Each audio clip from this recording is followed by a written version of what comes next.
묻고 따지고 파헤치는 쟁점 토론 다짜고짜. 오늘 함께할 두 분 소개하겠습니다. 먼저 권혁우 더불어민주당 전략기획위원회 부위원장입니다. 어서 오세요. 안녕하십니까. 권혁우 부위원장께서는 처음이신데 네, 처음 오신 만큼 각오 한 말씀 짧게 들어볼까요? 사실은 어젯밤에 밤잠을 설쳤는데요. 예. 오늘 잘 배우고 예. 또 좋은 기회로 삼고요. 같이 호흡하도록 하겠습니다. 예. 먼저요. 소년범죄 전력이 어느 지점까지 사회적으로 용인되어야 하는지가 관건이 아닐까 싶은데요. 배우 조진웅 씨, 은퇴가 맞다고 보시는지 활동을 재개해도 된다고 보시는지 궁금합니다. 권혁우 부위원장께서는 어떻게 보십니까? 개인적으로 좋아했던 배우인데 참 안타깝습니다. 네. 어쨌든 잘못한 부분에서는 뭐 책임을 져야 된다고 생각을 하고요. 은퇴는 이제 본인의 선택 몫이나 네. 30년 전 일이 왜 갑자기 문제가 됐을까? 30년 전 소년범죄가 영구적으로 사회적 매장이 되어서는 안 된다고 생각을 하고요. 소년범에게 기회를 주는 것이 소년법의 취지라고 생각하고 그 갱생이라고 생각하는데 네. 그것을 대중의 선택에 맡겨야지 사회가 강제적으로 퇴출시키는 건 좀 너무하지 않나 좀 그런 생각을 가지고 있습니다. 그 말씀은 일단 은퇴가 맞다고 보십니까? 본인의 결정은? 선택이 존중하고 싶습니다. 본인의 선택을 존중하고 싶다. 네, 네. 예. 말씀하신 30년 전에 소년범죄를 끌어올린 언론의 보도, 폭로가 정당하다고 보시는지. 그 부분은 정당하지 않다고 생각합니다.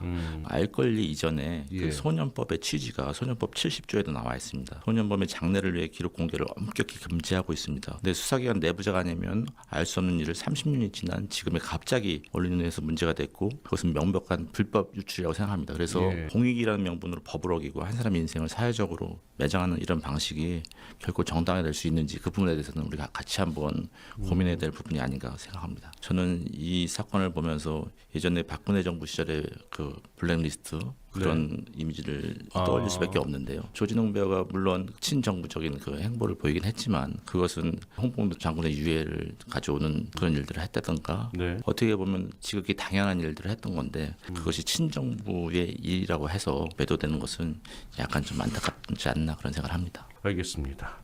자, 그런 관점에서 이게 개인적 문제로 또 배우가 하차를 하게 되면 작품마저 훼손되고 피해는 제작진과 시청자에게 돌아온다라는 지적도 있습니다. 이런 악순환 구조를 개선할 입법적 대안도 있을까요? 일단은 개인이 책임져야 되지만 그 책임을 뭐 스태프나 제작자가 관계 종사자들이 까지 영향이 가는 것은 좀 문제가 있다고 생각합니다. 그래서 그런 것들을 좀 어떻게 보완할 수 있을까 좀 고민을 해봤는데요. 표준 계약서 의무화나 제작 보험 제도를 도입하는 스태프와 제작사를 보호하는 것들이 장치가 있지 않나 그런 생각을 합니다. 한 배우의 일탈로 다 현장 노동자나 관계하는 사람들의 생계가 위협받아서는 안 된다고 생각하고요. 네. 이런 리스크를 시스템으로 분산시키는 것도 우리가 좀 고민해야 될 부분이 아닌가 그렇게 생각을 하고 있습니다. 예. 통일교 유착 의혹과 관련해서 여야 인사들의 실명까지 거론되면서 정치권 파장이 커지고 있습니다. 종교와 정치는 분리되며 종교의 정치 관여가 불가하다는 사회적 합의가 통일교 논란으로 퇴색되고 있는 상황인데요. 정교 유착의 고리, 통일교 의혹이 제기된 전재수 해양수산부 장관의 사의 표명, 이거 어떻게 해석하시는지 궁금합니다. 사의 표명 자체가 뭐 곧바로 뭐 사실의 인정이나 결백의 증거로 해석되는 건 경계해야 된다고 생각을 하고요. 예. 사실관계는 수사를 통해서 밝혀질 문제고 전재수 의원님은 부산시장 출마가 유력하신 분이기 때문에 네. 이 의혹을 깨끗이 해소하고 당에도 부담을 주지 않으면서 잘 대응하시라 생각을 하고요. 기자회견 하셨더라고요. 금품수는 절대 없으셨다고 말씀하셨고 일단 수사 결과를 좀 더 지켜보는 것이 바람직하지 않나 그런 생각을 하고 있습니다. 예. 이런 의혹이 제기됐다는 것 자체가 특검이 공정해야 되는데 그 부분에 대해서는 저도 조금 의심을 가지고 있습니다. 아, 그래요? 왜 그러냐면 김건희 민주주의 특검은 검사 집단 항명을 했던 그 특검이기 때문에 네. 이 시점도 참 유감스럽고 어쨌든 중요한 것은 여야 가리지 말고 직책 무시하고 즉각적이고 공정한 수사가 이루어져야 된다고 생각하고요. 윤석열, 김선희는 성역이고 전 야당 지금 여당 국회의원들은 검찰의 먹잇감처럼 사냥하는 그런 특검의 이중적인 잣대를 국민이 다 보고 계신다고 생각합니다. 이거는 이제 두 분의 입장은 좀 다르지만 어쨌든 특검의 수사에 대해서는 좀 아쉬움을 토로하신 것 네. 같아요. 이 질문도 드릴게요. 관련해서 특검이 민주당 인사 관련 진술을 넉 달간 공개하지 않은 문제, 이건 어떻게 평가하시는지 궁금합니다. 이게 직무상 판단입니까? 아니면 의도적 감축이라고 보십니까? 정치적 판단이라 수사 절차에 좀 문제라는 생각을 하거든요. 수사 절차의 문제다. 네, 공개 시점만으로 의도를 단정하는 건 좀 어렵지만 국민적 의혹이 큰 사안이만큼 것은 판단 근거를 보다 투명하게 설명할 필요가 있다고 생각합니다. 어떻게 보면 명백한 선거 개입 의도라고 또 보여지기도 하고요. 예. 윤영호 진술은 4개월 전에 이루어졌는데 예. 왜 지금의 그런 결과가 나왔는지 그거에 대해서 좀 궁금하기도 합니다. 그래서 이것을 또 이용하려고 하는 것도 있을 거고요. 그래서 우리가 경계해야 된다고 생각을 합니다. 그래서 진술의 신빙성에 대한 의구심을 갖고 있는 분들이 적지 않거든요. 이건 어떻게 생각하시는지 궁금합니다. 일단은 말씀하신 것처럼 사진 한 장 찍었다고 해서 그거를 증거로 다 판단하면 모든 사진 찍은 국회의원들이 범죄자로 취급될 수 있겠죠. 그거는 좀 아닌 것 같고요. 네. 윤영호 전 본부장은 믿을 수가 없습니다. 일단 진술이 계속 바뀌고 있고요. 통일교 내부에서도 권력 다툼으로 횡령 혐의로 공제 몰린 사람이고 지금 플리바게닝을 하고 있는 게 아닌가. 이 재판을 유지하게 끌고 가기 위한 본인이 계속 진술을 번복하고 있는 것이 아닌가. 철저한 수사가 이루어져야 된다고 생각합니다. 예. 특검이 필요한 사안이라고 보시는지 아니면 야권 측의 판키우이라고 보시는지.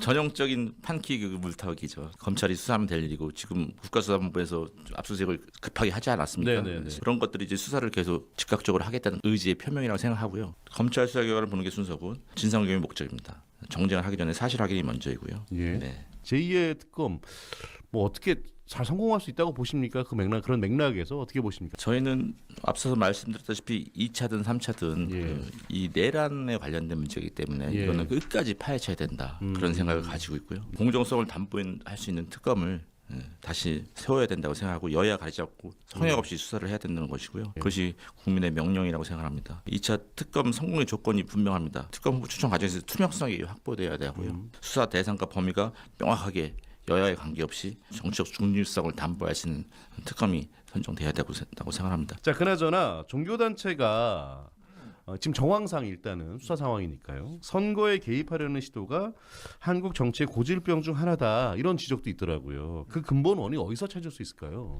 정치인들이 당선이 되기 위해서는 또 종교의 힘이 절실히 좀 필요하고 악마의 유혹이 아닌가 좀 그런 생각을 합니다. 그래서 정치와 종교가 분리되어야 되는데 거기에서 좀 자유롭지 못한 것이 원인이 아닌가 좀 그런 생각을 하고요. 더구나 통일 같은 것은 전국적인 네트워크와 동원력을 가지고 있습니다. 밝혀진 바에 의하면 가평, 성지조성, 한일 해저터널, 여수 해양관광단지 등 막강한 이권 사업에 본인의 영향력을 행사하기 위해서 정치권에 로비를 했던 것으로 드러나고 있습니다. 그런 것들은 반드시 끊어내야 된다고 생각하고요. 대통령께서도 여야를 가리지 말고 지위 관계없이 불법적인 정교 유착은 엄정하게 규명하라고 말씀을 좀 하셨거든요. 예. 그 부분에 동의하고 반드시 그렇게 돼야 된다고 생각을 합니다. 통일교 관련한 의혹들 일파만파로 퍼지고 있습니다. 내년 지방선거가 이제 얼마 안 남았잖아요. 어떤 영향을 미칠지도 궁금한데. 일단은 뭐 이런 문제가 발생된 거에 대해서 여야 자유롭지 않다라고 생각을 하고요. 예. 그 부분에서는 정치권 전체가 각성을 해야 된다고 저도 생각을 하고 있습니다. 무엇보다도 지금 수사를 하고 있으니까 신속한 수사와 실체적인 지식이 밝혀졌으면 좋겠고요. 다시 한번